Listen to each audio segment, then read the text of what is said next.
اللہم صلی وسلم وبارک علی سیدنا محمد وعلی آل محمد۔ تمام میڈیا کے دوستوں کو سینٹرل آفس تحریک انصاف میں خوش آمدید۔ پہلا میسج تو تحریک انصاف کے سینٹرل آفس سے یہ ہے کہ انشاءاللہ ختم نبوت اور حرمت رسول صلی اللہ علیہ وسلم پہ کوئی کمپرومائز نہیں ہوگا۔ عمران خان جب وزیر اعظم تھے، امریکہ جا کے صہیونیوں کی کچھار میں گھس کے وہاں انہوں نے یہ جنگ لڑی ہے حرمت رسول صلی اللہ علیہ وسلم کی، اور ہم تحریک انصاف کی طرف سے ایک تو بہت ہی اس پہ اسٹرانگ ہمارا اور تمام مسلمانوں کا کہ انشاءاللہ چاہے کچھ بھی ہو جائے 1 انچ بھی اس پہ کمپرومائز نہیں ہے۔ دوسری بات، جس مقصد کے لحاظ ہم یہاں پہ اکٹھے ہوئے ہیں وہ یہ ہے کہ قوم کے حق پہ ایک ڈاکہ ڈالا گیا ہے۔ غریب آدمی کے پاس اس ملک میں آخری ہتھیار اس کا ووٹ ہے۔ جب اس کا، میں چونکہ سیاسی کارکن ہوں، تیسری بار اللہ کے حکم سے عمران خان صاحب کی برکت سے تحریک انصاف کی وجہ سے میں اس ایوان میں پہنچا ہوں، مجھے اس کا تجربہ ہے۔ جب آپ کے علاقے کا کوئی شخص ناراض ہوتا ہے تو وہ داڑھی پہ ہاتھ پھیر کے کہتا ہے کہ الیکشن میں دیکھیں گے۔ یہ غریب آدمی کا ایک تھریٹ پرسپشن ہے کہ میں اپنے ووٹ سے اپنا ملک ٹھیک کروں گا۔ اگر یہ اختیار بھی ہم نے غریب آدمی سے چھین لیا کہ 5 سال بعد وہ اپنے ملک کا فیصلہ بھی نہ کر سکے اور اس کی مرضی کے بغیر کچھ اور لوگوں کو ان کے اوپر وائس رائے کے طور پہ بٹھا دیا جائے، تو یہ وائس رائز تو 47 سے پہلے بھی آ رہے تھے۔ ہماری لڑائی کیا ہے؟ ہماری لڑائی کسی شخصیت یا کسی ادارے سے نہیں ہے، ہماری لڑائی اس سوچ سے ہے کہ 47 میں جب بابائے قوم نے پاکستان کو آزاد کیا تو انہوں نے اس تابوت پہ آخری کیل ٹھوک دی کہ مسلمانان ہند پہلے اور اب پاکستان ظاہر ہے، کیونکہ اب ملک پاکستان بن چکا تھا۔ ہمارے فیصلے لندن میں نہیں ہوں گے۔ اس مقصد کے لیے عمران خان صاحب اور ہم سب جب ہم تحریک انصاف میں آئے ہیں، ہماری جدوجہد ہی یہ ہے کہ لندن کی غلامی سے آزاد ہو کے ہم واشنگٹن کی غلامی میں نہیں جائیں گے اور نہ تل ابیب اور اسرائیل کی۔ کیوں ایسا کیا گیا کہ عوام کے حق پہ ڈاکہ ڈالا گیا؟ میری پرسوں ترسوں عالمگیر خان کراچی کے ہمارے ایکس ایم این اے سے بات ہوئی، بڑے افسردہ لہجے میں انہوں نے مجھے بتایا کہ 1 لاکھ سے زیادہ ان کا ووٹ تھا، 1,17,000 ہے، 1,15,000، وہ منہا کر کے جو شخص 10-15 ہزار جس کا ووٹ تھا اس کو جتوا دیا گیا۔ آپ کیسے ایسے کر سکتے ہیں؟ یہ قوم کے ساتھ مذاق کیسے آپ ایسے کر سکتے ہیں؟ اگر ہم نے یہی کرنا ہے تو پھر سوال یہ پیدا ہوتا ہے کہ اتنے اربوں روپے کیوں لگائے گئے؟ ہماری 80 اور 85 سال کی خواتین، بزرگ، ویل چیئرز پہ بیٹھے لوگ لائنوں میں 8 گھنٹے کھڑے ہو کے انہوں نے جب ووٹ ڈالا ہے وہ کس لیے ڈالا ہے؟ اگر ہم نے یہی کرنا تھا اور اگر ہم نے فارم 47 پہ لوگوں کو جتانا تھا تو پھر اتنے بڑے پروسیس کی کیا ضرورت تھی؟ یہ جو ابھی ہماری بہن ہے، مجھے ان سے کوئی ذاتی عناد نہیں ہے، ہماری سیاسی حریف ہے، لیکن میرا سوال ہے یہ جو بلوچستان میں آپ نے کیا ہے وہی آپ نے پنجاب میں کر دیا؟ مریم نواز شریف صاحبہ کل وزیر اعلیٰ کا انہوں نے اوتھ اٹھایا ہے، میں ان کو مبارکباد ضرور دیتا۔ میں نے ان کے والد محترم میاں نواز شریف صاحب کو 2013 میں مبارکباد دی تھی جب وہ وزیر اعظم بنے، ایوان میں پاس جا کے ہاتھ ملا کے مبارکباد دی، لیکن مریم بی بی کو کیوں نہیں دی؟ اس کی وجہ یہ ہے کہ پہلے آپ اس سیٹ تو جیتیں جس پہ آپ نے MP بننا ہے۔ آپ تو مہر شرافت سے ہار چکی ہیں۔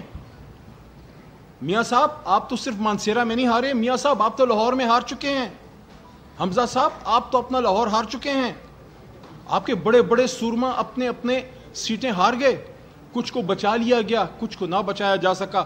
یہ بھی میاں صاحب چیک کریں، اپنی منجی تلے ڈانگ پھریں کہ شہباز صاحب، میاں صاحب آپ کی جماعت کے اندر سے کچھ لوگوں کو جتایا گیا، میاں صاحب آپ کے کچھ لوگ ہار گئے جن نے ہارنا تھا کیونکہ وہاں سے ہم جیت چکے تھے، شہباز صاحب کے کچھ لوگوں کو جتا دیا گیا۔ یہ کیوں کیا گیا؟ یہ کیا کھیل ہے؟ خیبر پختونخوا میں صرف بلوچستان کی کہانی تو نہیں ہے، خیبر پختونخوا میں ہم پورا خیبر پختونخوا جیتتے ہیں۔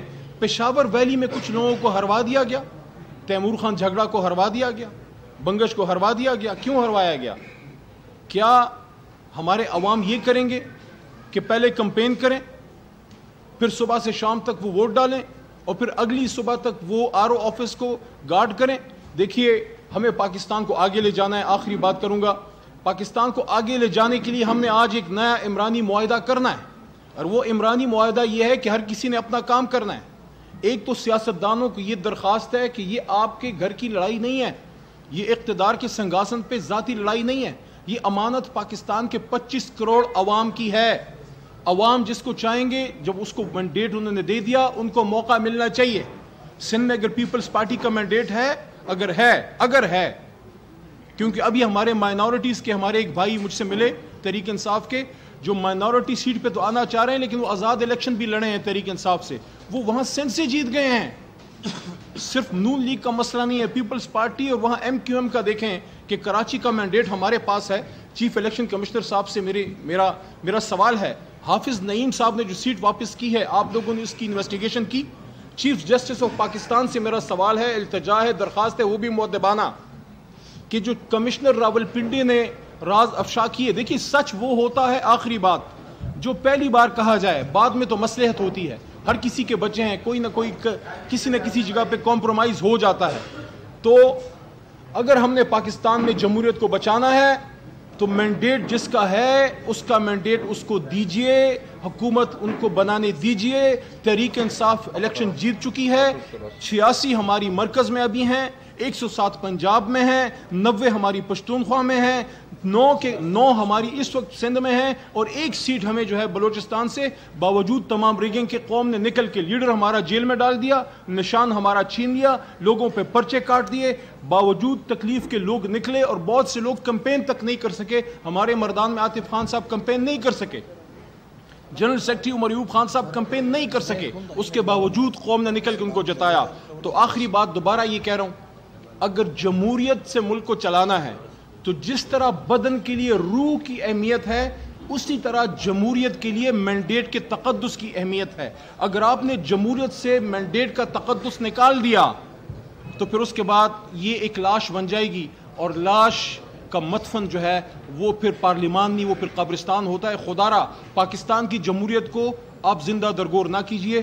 میں آخر میں پھر یہی بات کرتا ہوں, بلوچستان ہمارا دل ہے, ہماری جان ہے, اور بلوچستان کو قومی دھارے میں آنے دیں. ان لوگوں نے جو مینڈیٹ دیا ہے تحریک انصاف کو, وہ ان کو آنر کیجئے, کیونکہ ہم کسی مزید نقصان کے متحمل نہیں ہیں. پاکستان زندہ باد, عمران خان صاحب اور پاکستان کے عوام پائندہ باد. جی سر,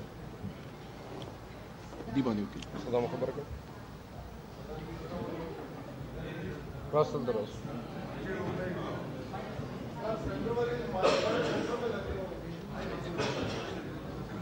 اعوذ باللہ من الشیطان الرجیم, بسم اللہ الرحمن الرحیم. میں NA 253 کا امیدوار صدام ترین. جیسا کہ آپ سب جانتے ہیں کہ پورے پاکستان میں پاکستان تحریک انصاف کے مینڈیٹ پر جس طریقے سے ڈاکہ ڈالا گیا, اس سے کئی حد زیادہ تک بلوچستان میں ڈاکہ ڈالا گیا. میں NA 253 کا امیدوار ہوں. الحمدللہ پارٹی نے اعتماد کیا میرے اوپر, مجھے ٹکٹ جاری کیا, تو میں نے وہاں جو میرا حلقہ تھا وہاں مکمل کمپین بھی کی. کمپین کے دوران مجھے سرکاری لیٹرز آ رہے تھے ڈپٹی کمشنرز کی جانب سے کہ آپ نے کمپین نہیں کرنی ہے, آپ کے اوپر صدام ترین, آپ کے اوپر خودکش حملے کا خطرہ ہے. تو میں نے تب